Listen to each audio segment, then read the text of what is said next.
Every day, more than 2,500 people struggle to find refuge in the unforgiving streets of Vancouver, and yet that number is expected to triple by 2010.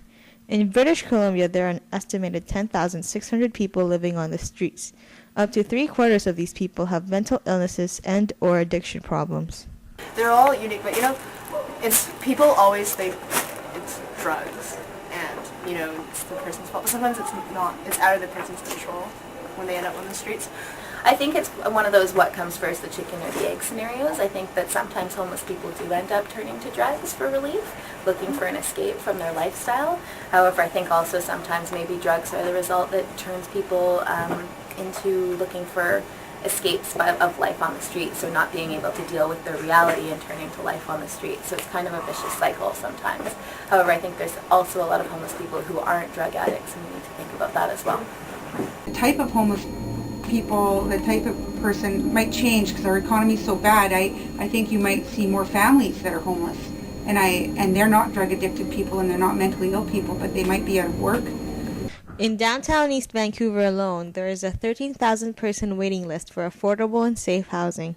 However, the government closed down 700 low-income housing to make way for the Olympics.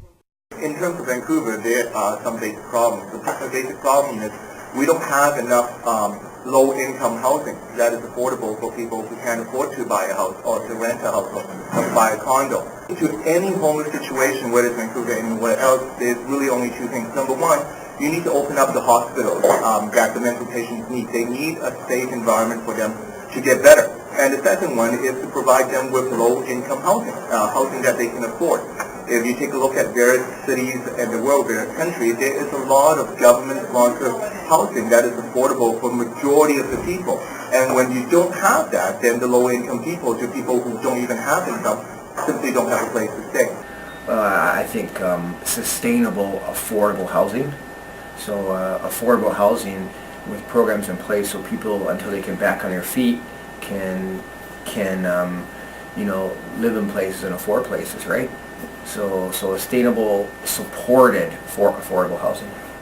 And they should provide alternative methods other than shelters, because some of the homeless, they don't enjoy the shelters because they're not taken care of properly. Homelessness in Vancouver is gradually getting worse. More and more people turn to the streets each day, and while there is no instant solution, the situation is not completely hopeless either. By donating time, money, and/or resources, you can fight homelessness. What have we done for it? Well, we just started collecting clothing from the block A classes. How much? How much clothing? We haven't done a count yet, but you can see this is only a little bit of it. Quite a bit has already been donated. So. In reality, there's only two things that we can all do in helping the homeless. Number one is to donate whatever you can during times that you can, whether it's clothing or food or your time, to just help these people going through tough times, especially during winter time. And the other one is really just to lobby to your local MLA and tell your government to do something about it. The local government should definitely be looking at local homelessness and local poverty, and are attempting to deal with that, but definitely more social programs need to be in effect that get at the root of homelessness. So it's great that we're doing emergency relief now, but why are people homeless? Looking at the problems that cause homelessness, looking at the skills that people need to develop, build their capacities so that they don't end up homeless.